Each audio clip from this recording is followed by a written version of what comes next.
शहर जिल्हा काँग्रेस कमिटीमध्ये आमचे नेते पृथ्वीराज चव्हाण यांच्या मार्गदर्शनाने आणि आमचे अध्यक्ष डॉक्टर जाधव साहेब यांच्या मार्गदर्शनामुळे मी आज सातारा शहरचे अध्यक्ष म्हणून आज अमितदादाला शुभेच्छा देण्यासाठी इथं बोलावून एक छोटासा पदाधिकाऱ्यांना बोलून एक बैठक समान मेळावा घेतलेला आहे.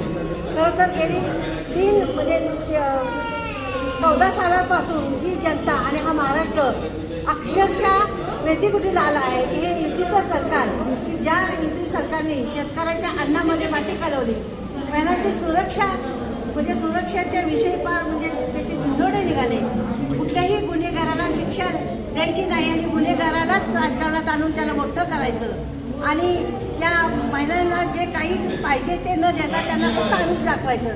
महागाई, तरुणांचे रोजगार हे सगळे गुजरातला नेऊन टाकलेत. हा देशोधडीला हा आजचा तरुण लागलेला आहे आणि महाराष्ट्र वाचवायचाच आहे, परंतु हा देश पण वाचवायचा आहे. शाहू फुले आंबेडकर शिवाजी महाराजांच्या विचाराचा हा सातारा जिल्हा याचा आम्हाला अभिमान आहे आणि त्याच जावल्यात आणि सातारा मतदारसंघाचे जे सर्वसामान्यांची नाळ जोडलेली असलेले आमचे अमितदादा हे नक्कीच हे म्हणजे मतदार हे परिवर्तन घडवून आणतील. कारण अमितदादा सर्वसामान्यांचा आवाज हा विधानसभेत एक गरजेच्या रूपात पोहोचवतील. कारण पुढचे लोक म्हणतात की फक्त साताऱ्यामध्ये कुणाचा आवाज आमचा, तसं नाही. साताऱ्यात शहरातच फक्त आवाज नका करू, विधान भवनात पण तुम्ही सर्वसामान्यांसाठी आवाज उठवा. सर्वसामान्यांच्या प्रश्नांची काय जी आहे त्याची दखल तिथं घ्या आणि इथं येऊन आम्हाला सांगा की तुमच्यासाठी आम्ही रस्त्यावर उतरू, तुमचा आवाज आम्ही तिथे विधान भवनात उठू. पण ते काही होताना आम्हाला दिसत नाही. त्यामुळं इतका वैतागलेला हा मतदार, त्याला परिवर्तन पाहिजे आणि 24 तास जो प्रतिनिधी समाजासाठी उपलब्ध असेल असा हा प्रतिनिधी आम्हाला महाविकास आघाडीने उद्धव ठाकरे यांनी, शरद पवार साहेबांनी, पृथ्वीराज चव्हाणांनी हा अमितदादाच्या रूपाने आम्हाला दिलेला आहे आणि त्याला निवडून आणण्यासाठी आम्ही रक्ताचं पाणी करू. आजपर्यंत आम्ही जे राजकारणात जे आम्ही कष्ट घेतले त्या कष्टाला यश आलेलं आहे आणि अमितदादा हा आमदार आहे जावली आणि सातारा मतदारसंघातला, हे मी ठामपणे सांगते.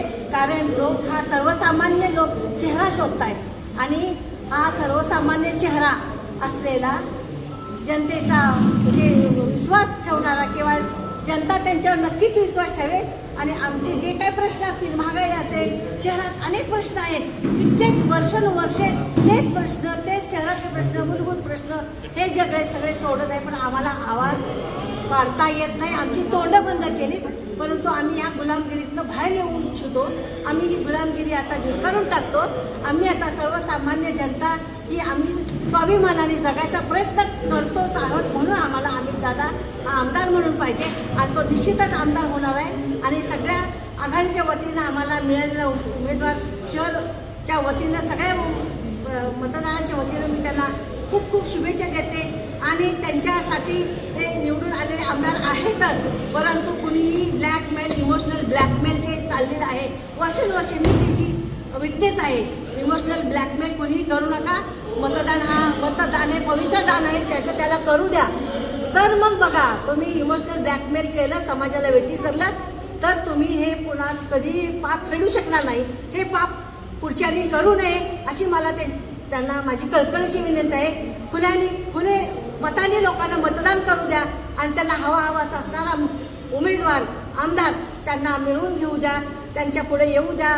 त्यांच्या कल्याणासाठी महाविकास आघाडीचा उमेदवार आणि महाराष्ट्र वाचवण्यासाठी, महाराष्ट्राची गृहलक्ष्मी मुंबई वाचवण्यासाठी, संविधान वाचवण्यासाठी आम्हाला महाविकास आघाडीचं सरकार येणार आहे आणि आमचा सातारा जावलीचा मतदार आमचा अमितदादाच असणार आहे, यात शंका नाही. धन्यवाद. आणि महाविकास आघाडीच्या माध्यमातून जे आपण ही लढाई लढतोय त्यांचे सगळे सहकारी आणि माझ्या माता भगिनी, फार कोणाचा वेळ निश्चित स्वरूपाने घेणार नाही, कारण प्रक्रिया आता वेगानं पुढे जायला लागली आणि निश्चित स्वरूपानं आपल्याला सगळ्यांना कल्पना आहे की ज्या निवडणुकीच्या निमित्तानं आपण हे पाहायचा प्रयत्न करतोय. माझ्या आधीच्या बाबतीने अनेकांनी सांगितलं की ज्या पद्धतीनं ही विधानसभेची निवडणूक, किंबहुना या राज्यामध्ये ज्या पद्धतीनं जे काही राजकीय घटनाक्रम घडले गेले 7 ते 8-10 वर्षामध्ये, एक 2 पंचवार्षिकचा आपण विचार केला तर त्या 2 पंचवार्षिकमध्ये सातत्यानं जे प्रस्थापित पक्ष होते, ज्यांची समाजाशी पहिल्यापासूनची नाळ होती, त्या राजकीय पक्षांचं महत्त्व कमी कसं करता येईल ह्यासाठी 2014 सालापासून या देशाच्या राजकारणामध्ये भारतीय जनता पार्टीचं सरकार आलं आणि दुर्दैवानं आपल्या सगळ्यांना ज्या बहुजन समाजाचे विचार सांभाळणारे पक्ष होते त्यांचा घात करायला सुरुवात केली. आणि हे केवळ राजकीय पार्श्वभूमी आहे का, तर निश्चित स्वरूपाने नाही. आपण ज्या माध्यमातून बोलतो की ज्या ज्या वेळेस भारतीय जनता पार्टीच्या लोकांनी या देशाचं नेतृत्व करायचा प्रयत्न केला त्यावेळेस केवळ कोणत्या तरी समाजाचं नेतृत्व हे आपल्या राजकीय सोयीसाठी कसं वापरता येईल अशा पद्धतीची भूमिका ठेवून इतर समाजाला सातत्यानं बाजूला काढण्याची प्रक्रिया गेल्या अनेक वर्षापासूनची चालू आहे. त्यामुळे आपला अखंड भारत ज्या अनेक प्रांतांमध्ये अनेक जाती जमातीमध्ये विभागलेला आहे तरी सुद्धा डॉक्टर बाबासाहेब आंबेडकरांनी लिहिलेल्या घटनेच्या माध्यमातून तो एकत्र आहे. आणि मग अशा वेळेला जर राजकीय संरक्षण आपल्याला पाहिजे असेल तर त्या घटनेचं सुद्धा संरक्षण होणं निश्चित स्वरूपानं आपल्याला सगळ्यांना अपेक्षित आहे. मग ही लढाई आपण लढतोय कशासाठी? ही लढाई आपण लढतोय की आपल्या जातीपातीचं राजकारण संपवण्यासाठी. ही लढाई आपण लढतोय ह्या डॉक्टर बाबासाहेब आंबेडकरांनी लिहिलेल्या घटनेचं जतन आणि संवर्धन करण्यासाठी, संरक्षण करण्यासाठी. ही लढाई लढतोय आपण तुमच्या आमच्या माणसाचे जे मूलभूत हक्क आहेत ते वाचवण्यासाठी. कारण हे मी केवळ भाषणासाठी बोलत नाहीये, कारण ज्या राजकीय पक्षामध्ये ज्या पद्धतीनं भारतीय जनता पार्टीने गेल्या 7 वर्षामध्ये राजकारण केलं आपण बघितलं की शिवसेना पक्षामधली सुरुवातीला फूट पाडून जे एकसंघ असलेलं कुटुंब हे बाजूला करायचा प्रयत्न केला. ज्या पद्धतीनं राष्ट्रवादी काँग्रेस पक्ष ज्या प्रादेशिक पक्ष म्हणून ज्याला राष्ट्रीय पक्ष म्हणून सुद्धा मान्यता पवारसाहेबांच्या माध्यमातून मिळाली त्या पक्षाचं सुद्धा संघटन कमी कसं होईल, आपल्याला ते मारक ठरेल राजकीय दृष्ट्या, आपल्या विचारांना पोषक नाही म्हणून त्या पक्षाचं विघटन करायचा प्रयत्न केला.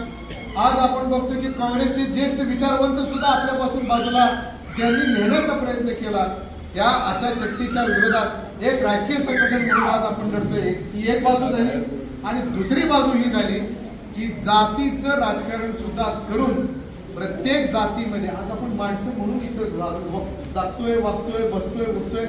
या अनेक आता काँग्रेसच्या विचाराची जी आपण सेक्युलर विचाराची म्हणतो त्यावेळेस आपल्याला निश्चित स्वरूपाने जाणूय की ज्या हिंदुत्ववादी विचाराचे रक्षण करणारे वंदनीय बाळासाहेब ठाकरे होते तरी सुद्धा मला असं ज्ञात आहे की अनेक लोक मुस्लिम समाजाचे, इतर जाती जमातीचे सुद्धा शिवसेनेच्या संघटनेमध्ये काम करायचे. आज काँग्रेस पक्षाने सुद्धा अनेक वेळा आपण बघितलं की कोणत्या एका विशिष्ट जातीचं राजकारण न करता प्रत्येक समाज घटकाला बरोबर कसे घेऊन जाता येईल ह्यासाठीचा प्रयत्न करणारे काँग्रेसचे नेतृत्व आम्ही सुद्धा पाहिले. आणि आपल्या राष्ट्रीय नेते आपले राष्ट्रवादी काँग्रेस पक्षाचे पवार साहेबांचं सुद्धा नेतृत्व ज्यावेळेस आपण सगळ्यांनी पाहिलं हे सगळे नेतेमुळं केवळ कुठेही राजकीय दृष्ट्या जातीचा राजकारणाचा वापर न करता समाजाला काय पोषक आहे ह्याचा दृष्टिकोन घेऊन काम करणारे नेते आपण पाहिले. या शक्तीची रोखथाम करायची असेल, या शक्तीला आपल्याला कुठेतरी बाजूला न्यायचं असेल तर निश्चित स्वरूपानं आपल्या सगळ्या विचाराच्या किंबहुना पक्षाच्या आपल्या ज्या मर्यादा आहेत त्या बाग सरकून किंबहुना एक पाऊल पुढे येऊन सगळ्यांनी आपल्याला काही राजकीय भूमिका घ्यायला लागते का अशा पद्धतीचा एक संकल्प मधल्या कालावधीमध्ये सोडला. मधल्या कालावधीमध्ये हा केवळ राज्यामध्येच प्रयोग झाला तर नाही, इंडिया आघाडीच्या वतीने सुद्धा देशामध्ये अशा सगळ्या जे समविचारी पक्ष आहेत किंबहुना अशा शक्तीची रोखथाम करण्यासाठी आवश्यक असणारे ज्यांच्याकडे बळ आहे ते सुद्धा राजकीय पक्ष एकत्र आले आणि सगळ्यांनी म्हणून ठरवलं की आता ह्या मंडळीची कुठेतरी रोखथाम आपल्याला करणं गरजेचं आहे. कारण ही जर आपण आज काळाची गरज ओळखून या मंडळींना रोखथाम करू शकलो नाही तर येणारा काळ दुर्दैवानं आपल्याला कोणाला माफ करणार आहे. अशा पद्धतीची भावना ठेवून आदरणीय काँग्रेसचे अध्यक्ष आणि सर्वेसर्वा सोनियाजी गांधी असतील, राहुलजी गांधी असतील, आपल्या राज्याचं नेतृत्व करणारे सन्माननीय पृथ्वीराज बाबा असतील, पटोले साहेब असतील, त्याच पद्धतीनं उद्धव साहेबांसारखं एक अतिशय कल्पक नेतृत्व, संयमी नेतृत्व त्यांनी आपल्या काही भूमिका सगळ्या सहकाऱ्यांच्या माध्यमातून घेतल्या.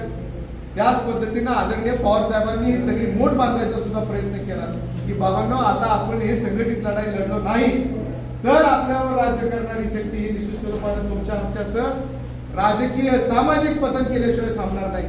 आणि म्हणूनच अशी एक अभेद्य शक्ती राज्यामध्ये जन्माला आली, ती महाविकास आघाडीच्या माध्यमातून जन्माला आली आणि त्याचा परिणाम सुद्धा बघितला. ही शक्ती सगळी एकत्रित लढायला लागली आणि त्या लढाईच्या माध्यमातून गेल्या लोकसभेचं आपण जर काम बघितलं तर बरेचसे त्यांचे भारतीय जनता पार्टीचे अनेक नेते हे बलाढ्य स्वरूपाचे असताना सुद्धा सहज पडले. हे केवळ जनतेच्या शक्तीवर आणि महाविकास आघाडीच्या ताकदीवर घडले असा माझा दावा आहे. आणि म्हणून मला आवर्जून विनंती करायची, ही सातारा जावली विधानसभेची निवडणूक ही केवळ राजकीय कोणाच्या भांडणापोटी चालली नाही, व्यक्तिगत स्वार्थासाठी चाललेली नाही, कोणाची प्रतिष्ठा जपण्यासाठी चाललेली नाही. माझ्या आधी ताईंनी सुद्धा सांगितलं की केवळ आपण कोणाची तरी राजकीय प्रतिष्ठा जपण्यासाठी गेले 20 वर्ष आपण सातत्याने गुलामगिरीच्या माध्यमातून काम करतो. आपण किती दिवस अजून काम करणार? आपल्याही स्वाभिमानाची दरवेळेस मोड घालायची, प्रत्येक वेळेस आपल्याला सुद्धा केवळ कुणाची तरी जपणूक करायची म्हणून आपण कोणताही राजकीय विचार आपला असला तरी सुद्धा आपण त्या स्वाभिमानी विचाराला मुरड घालून मात्र तुम्हाला मदत करायची. हे तुमच्यापर्यंत किती वेळा बसतात? तुमच्या पाठीला मांडी लावून कधी बसतात? काँग्रेस कमिटीमध्ये आला असलेला कार्यकर्ता सुद्धा ज्या पक्षाच्या माध्यमातून काढलाय, भले तुम्ही जेव्हा एखादा नेतृत्व स्वीकारता, आमदार म्हणून काम करायला सुरुवात होते त्यावेळेस तो कुठल्या जातीचा पातीचा पक्षाचा नसतो, तो माझ्या मतदारसंघाचा आणि मी त्याचं पालकत्व स्वीकारलं अशा पद्धतीने काम करायची भूमिका असते.